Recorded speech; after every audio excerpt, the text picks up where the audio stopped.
Hey everybody, I'm Tom Vassell. I'm Zee Garcia. And I'm Joey Evans. Today we're talking about Clank Legacy Season 2.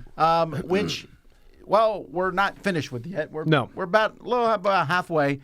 It's been around since we've had it since Gen Con-ish, but there's just been so much going on.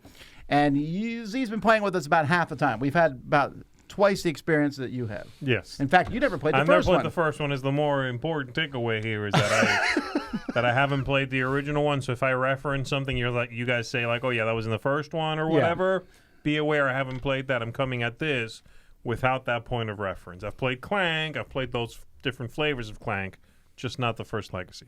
Okay. You do not need to have played the first one to play the second one. Oh God, no, you do not. It helps you enjoy it, and it helps everyone else at the table if you have played it. No, I really don't think that. No, it doesn't matter at all. I don't think it matters at all. It has some of the same characters. They're using some of the characters from Acquisitions Incorporated, right, which is from the folks from Penny Arcade. But they're just two very different stories. And in the last one, you were some nameless slop.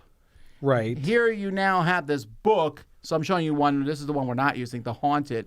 And you will have stories that you're reading through as the game goes by. And you'll have your own personal quests that tie with your story.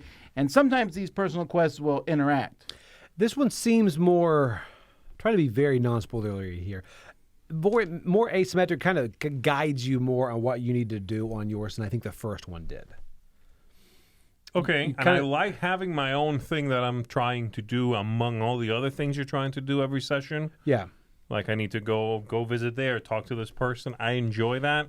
I'm not sure I enjoy that book.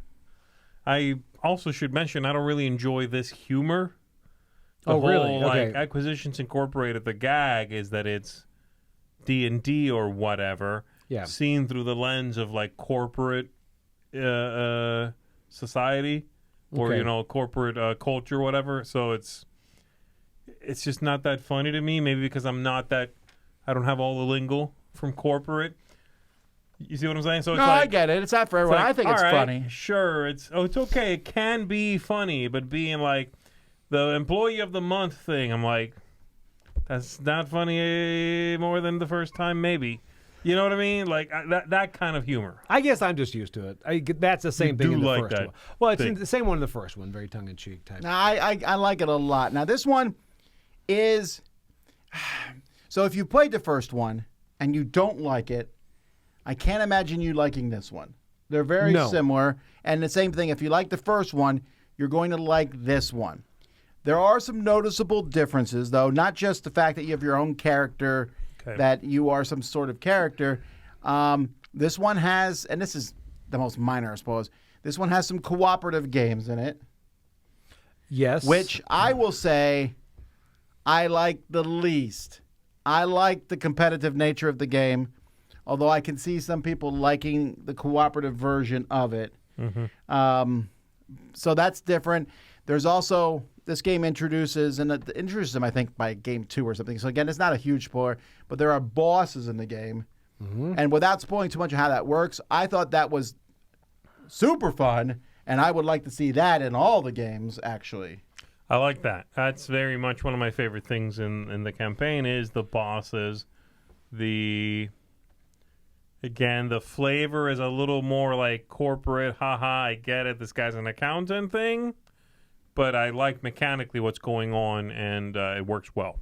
I think so, too. This one, I think, puts a clock on different things, like whether it's your personal quest, getting those done quick, or even the market, there's a way that it can kind of clear. Yeah. And you've got more of a timer, it seems like, in this one than I think I felt in the last ones. It's a very fluid game.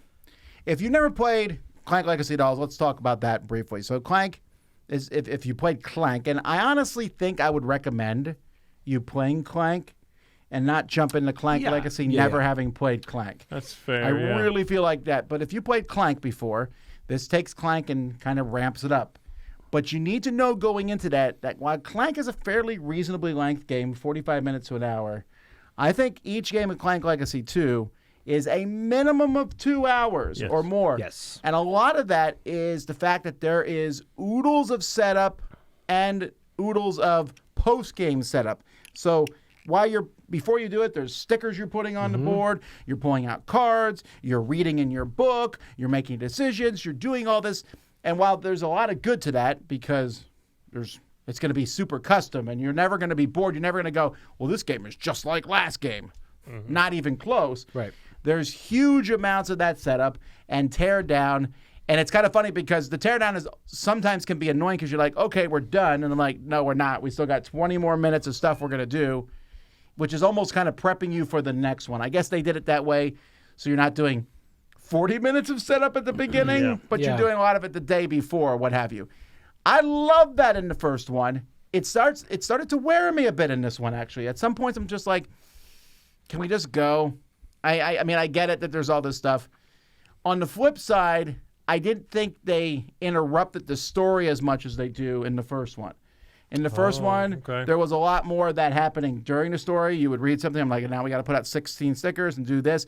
That still happens here occasionally, but the book of stuff to read for the group is much thinner than the first one. Oh, okay. They do seem to save that for the end, though. The end is where you get hit with all those, if you finish this, if you haven't, do this, grab this card, all that. Which I do like. I like that sort of, this timed out, you don't get that anymore, or you complete this, or here's a new quest. Again, sounds like it's more character-focused than the first time around, and I like that. But I agree with you, Tom. I think some of these sessions are outstaying their welcome. The game's a little long. It's like, this could have been a little tightened up. Unless, of course, you're in it for that. I mean, you're not getting a small amount of game here. No, you're getting a lot of game. Sure. There's multiple games, I don't know, 12, 13, whatever games in there, and each one being 2 to 3 hours. That's a lot of game content. Absolutely. Yeah. And you're going to... One big difference, I think, the first one, you really were just like, go get the best treasure, come back up.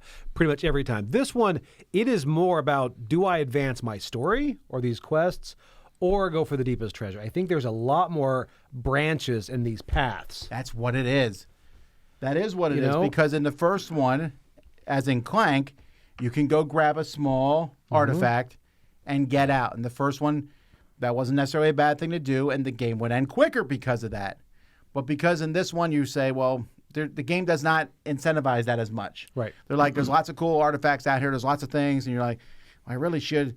I was supposed to go over here to this funeral, so I should go over to that funeral. And I was going to go explore that mine. Right. And so it encourages everyone to take their good old time. And the only reason that people come back home is because we're getting our butts kicked and we're about to die. Right. I agree.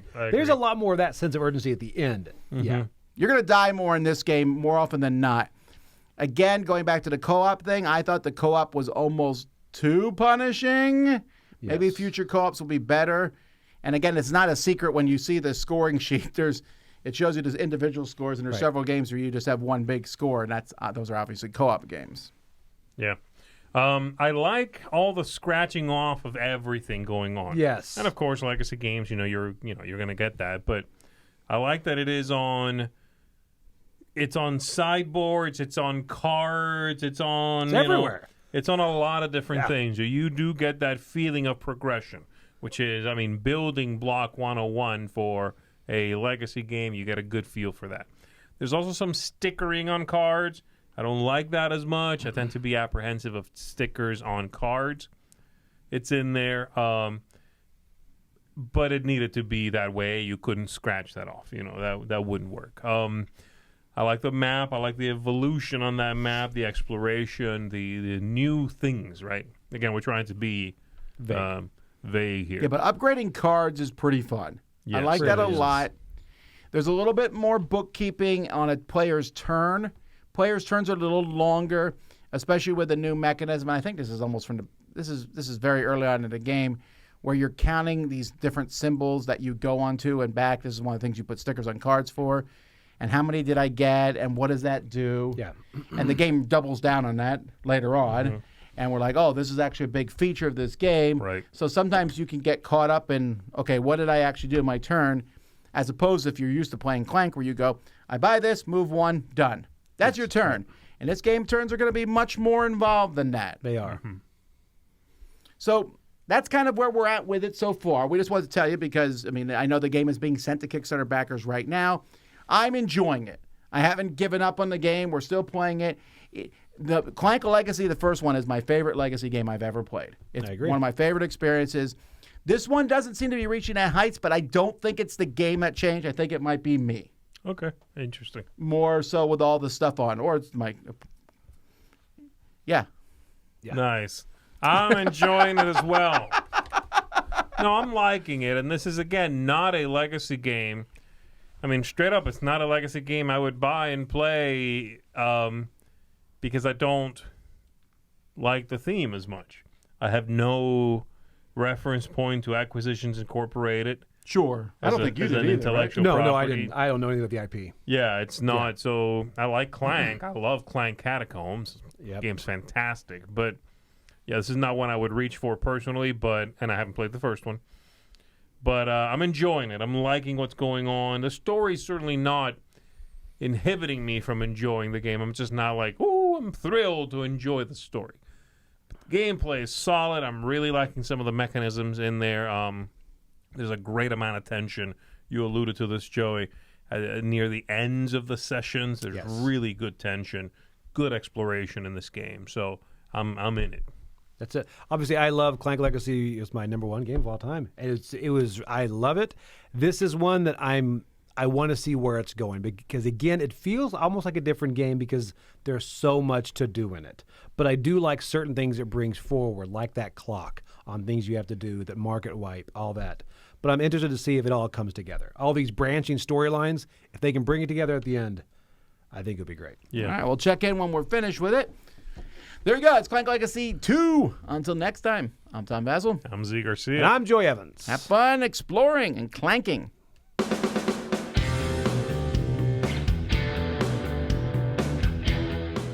Hey everybody, thanks for watching this video. If you like this review or whatever you just watched, wasn't it amazing? Check out our channel, Dice Tower. We have all kinds of things. We review games, we do top 10s, we play games live. It's all about board games, but especially the people who play them. Check out Dice Tower YouTube channel.